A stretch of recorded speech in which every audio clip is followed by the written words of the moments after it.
Hey, Chris, do you have time for a quick coffee? I sure do, Heather. It's nice to see you. I know it's good to bump into you like this because, oh my gosh, it's been a week. Yeah. Yes, it has.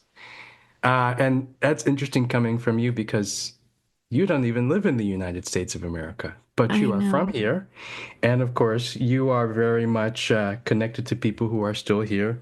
And even if you were not, there's that old saying that goes something like this: When America sneezes, the whole world catches a cold. Mm. I Or can maybe only imagine. COVID or Yeah. something. Yeah. Or gripa or something. Yeah. Exactly. No, I know. I left in 2003. Hmm. And yeah, I mean, I still have my dad lives there, my mom lives there, brothers, sisters. My dad's Latino. Uh, my half brothers and sisters, even though they're only half Latino, they look way more Latino than I do. Hmm. I've got two black nieces. Um, uh, yeah. So it's a week when, even though we knew what was coming, like now it's here. And Yes. so, yeah, yeah. I'd be interested to hear from you, Heather, if there's something particular that is on your mind today that you'd like to chat about during our first coffee break recording. Yeah, and just to say, I can't drink coffee. I live in Colombia and I can't drink coffee. So I'm going to look at you wistfully as you drink the coffee, and I have well, I like Colombian chocolate, so hot chocolate, Hmm. really delicious. But Well, yeah, so what really caught my eye this week was even though we knew it was coming and although it's been happening in states, is the federal ban on DEI, which is mhm. diversity, equity, and inclusion. And in the UK, we change it around and it's equity, diversity, and that's not diversion. Yeah, actually, it is a bit of a diversion, what's going on. But it's equity, diversity, and inclusion in the UK. And that's been my work since it's been, gosh, 4 years maybe of doing EDI, DEI work.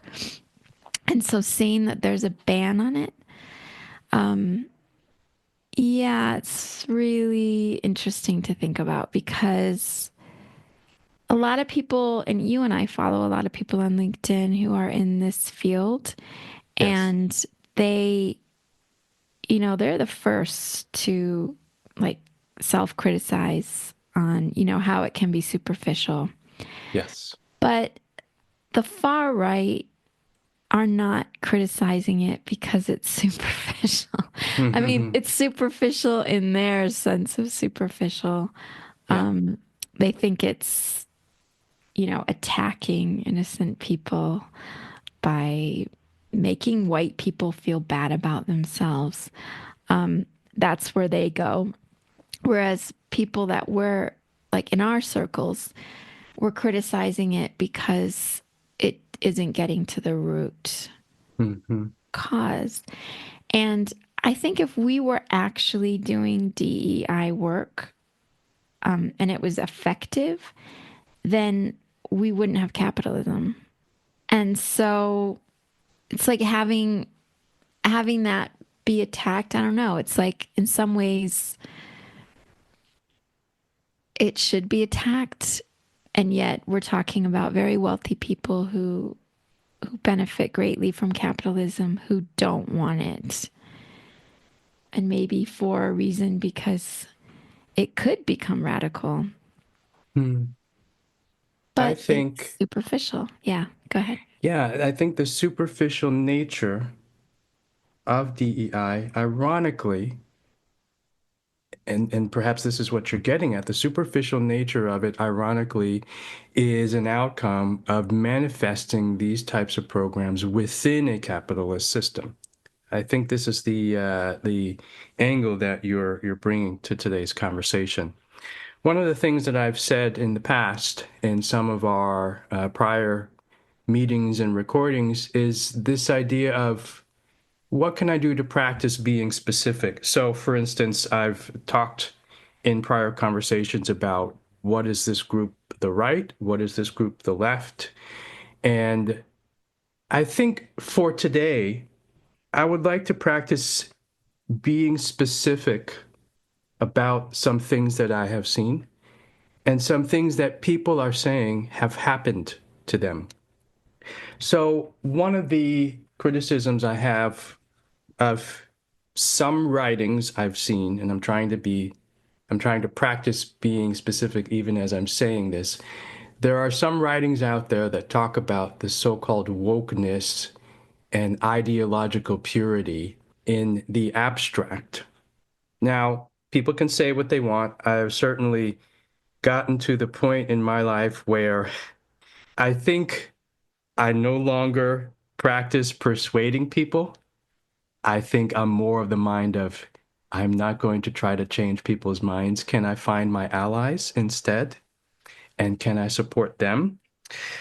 But I would like to contrast, actually, from that perspective, the criticisms of, shall we say, wokeness in the abstract, contrast that against the actual specific harms that have been suffered by not just people of color, but people of many backgrounds who are doing this type of DEI work.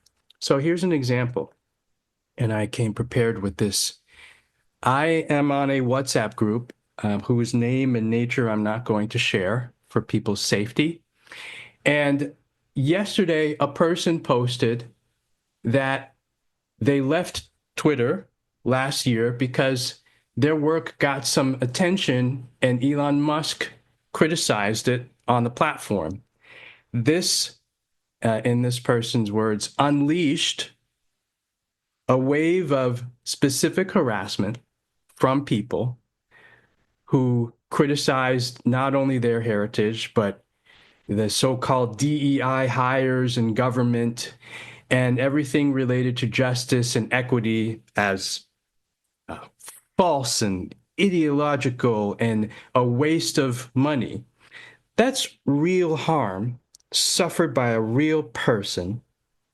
And I'm not even getting into the aspect of how this harm was perpetrated by the words of just one person, Mr. Musk, who has a broad reach.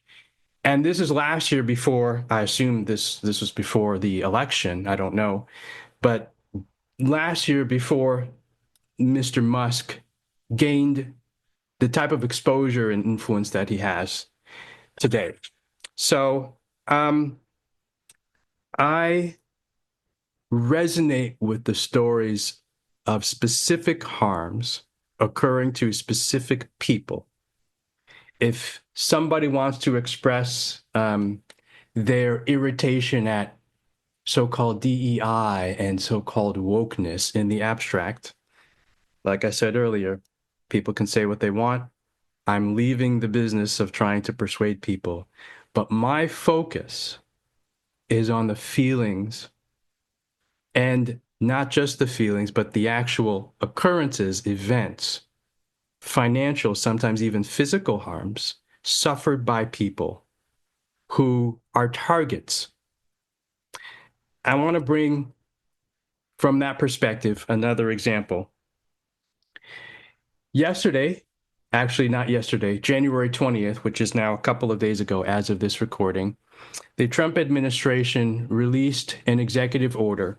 The title of this order is Ending Radical and Wasteful Government DEI Programs and Preferencing. I'm, of course, not going to read through the entire order, but one of the things that I want to surface is it begins by talking about DEI under the banner of illegal. In fact, it has these words, forced, illegal, and immoral discrimination programs going by the name diversity, equity, and inclusion. So in one sense, if somebody were to scan over this very quickly, they may say, oh, it's only about ending those programs that violate federal laws. But here in section two named implementation, it says very clearly.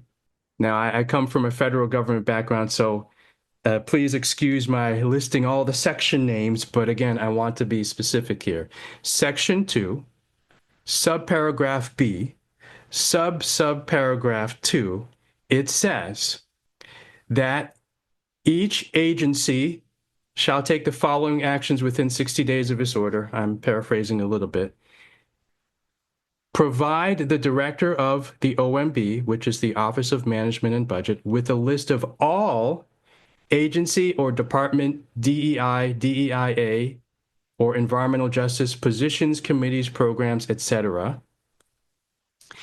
Also, provide the list of all federal contractors who have provided DEI training or DEI training materials to agency or department employees, and My God. federal grantees who receive federal funding to provide or advance DEI, DEIA, or environmental justice programs, services, or activities since January 20th of 2021. So Wow. they start by opening this conversation on DEI as illegal and immoral. McCarthyism. Yeah, but now, right in the executive order, right in the text, it says, give me a list of all Mm-hmm. that provide anything under this banner. It doesn't say illegal. It just says these terms very broadly. Okay, great. Now they've got a list. Well, what will they do with this list? And I'm God. trying not to be hypothetical, Mm-hmm. okay? But because of specific harms I've seen suffered by specific people, I feel confident, not 100% confident, but fairly confident that merely posting the list on a website will make people target. Yep. It's And I wish I horrifying. had some solution or, some nice and like warm words to share with people about how they don't really have to be worried. But as of this moment, as of this little coffee break, I don't have that. Yeah. I only have the observation that this is an actual text that is an executive order released by a sovereign government. Mm. Well, I'll think about that as well, but let me just swing back to what you were saying about specific harms and that, rather than being abstract when we're talking about EDI. And I did do a small piece of work for a very well known company, and it was DEI work. And they just gave me a PowerPoint, and told me what to do. And I could do a little bit of Q&A, but that was about it. This is in contrast to work that I've done with a very large charity in the UK over many years. And I've been working with them on, I've been working with their white managers on racism. And it's not a 2-hour workshop or a webinar. It's weeks and weeks and weeks. And what I do is with permission, with the consent of these people who work there, who are targeted by racism, they share stories. And so the white managers, rather than hearing me talk about abstract racism that can happen or look for stories on the BBC or look for whatever, these are actual colleagues being targeted by racism inside and outside workplaces. This impacts people because it's people they know or could know. And they have time to talk about it with each other and process it and ask questions. And so that creates that kind of motivation for change and continuing change. And of course, this organization has nothing to do, like overtly, with diversity, like its purpose, mission. And so there's limited amount of time that we have, and it's not perfect at all. But even what we're doing is really time consuming. And what they need to do is embed it more, make it so that it's like, weekly people should be coming together and saying, what's been going on, where can they improve, what do they need to learn, who do they need to listen to.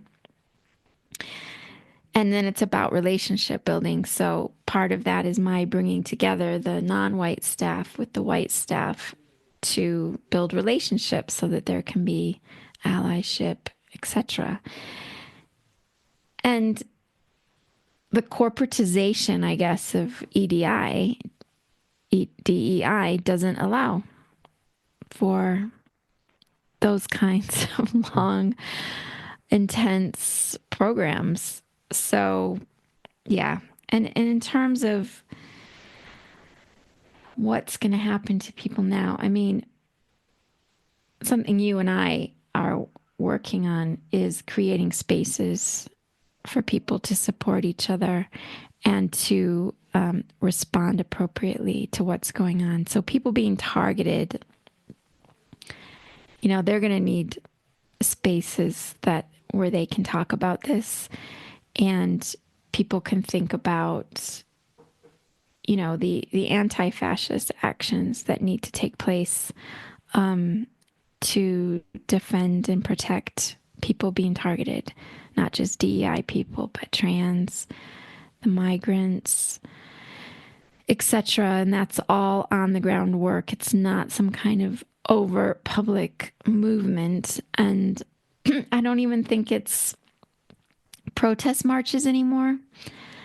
I think people's energy needs to be more covert, like save energy for doing that grassroots organizing of keeping each other safe. There's an image that's been coming to my mind over the past couple of weeks. Um, and I'm not going to pretend to be a biologist or have a Wikipedia page open during our conversation. But there's something I've heard about, and again, under the theme of trying to be specific. There is a theory of mammalian evolution. And one of the theories is that in the land of the dinosaurs, before the Chicxulub meteor impact 65 million years ago, there was a small animal running around the brush that was the precursor to essentially today's mammals. The dinosaurs were wiped out for the most part. Birds are descended from dinosaurs. And somehow this little mouse or shrew looking thing was able to survive. And all mammals, including us as humans, are descended from this little tiny shrew thing. And the image, I feel, somehow fits into this moment because when you talk about being more covert,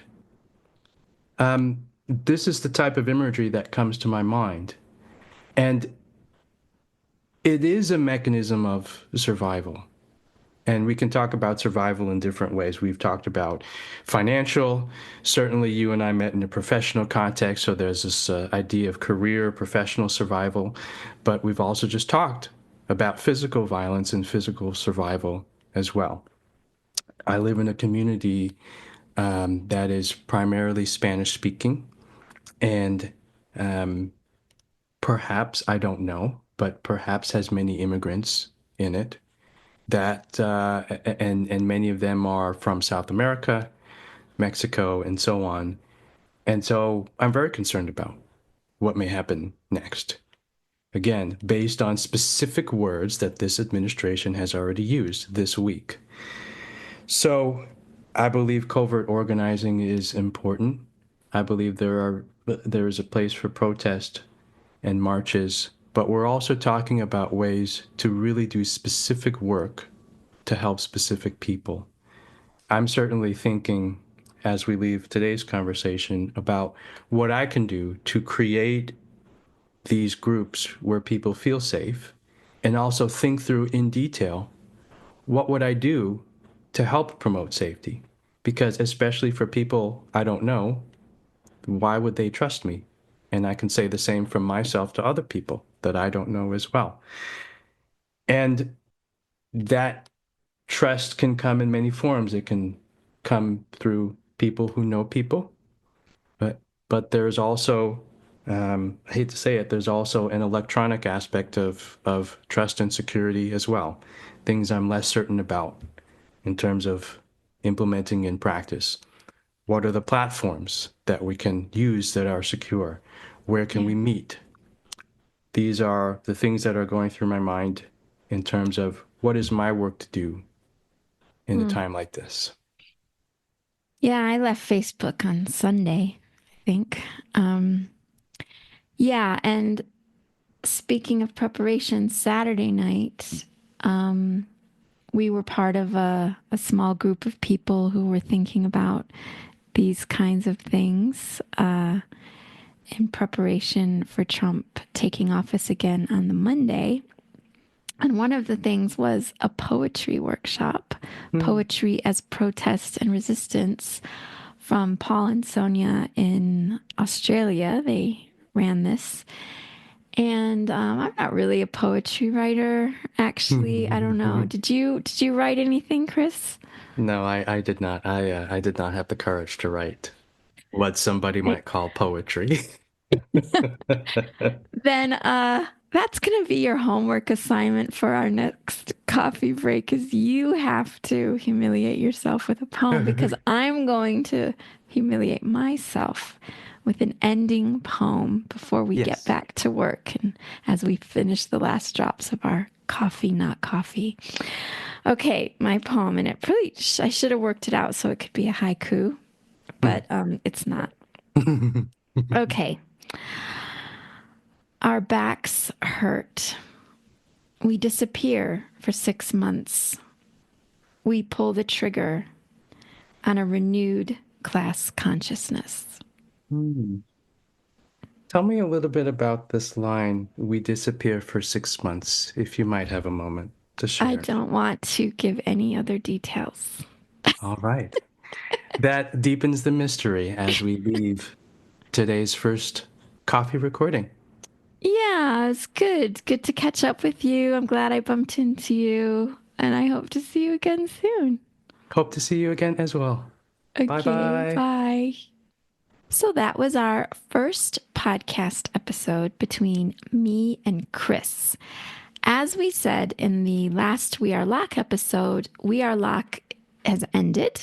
Lavinia has gone on to exciting pastures new, and the two of us are going to continue. And so we thought we would bring you these short episodes where we discuss kind of the news of the day. And we are calling this podcast Morning Tinto, which is what we call coffee here in Colombia. So we hope you enjoyed that. You can check the show notes to see how to subscribe to that podcast feed. And we would love to hear from you if you have any comments about what we were talking about. See you at the next coffee break.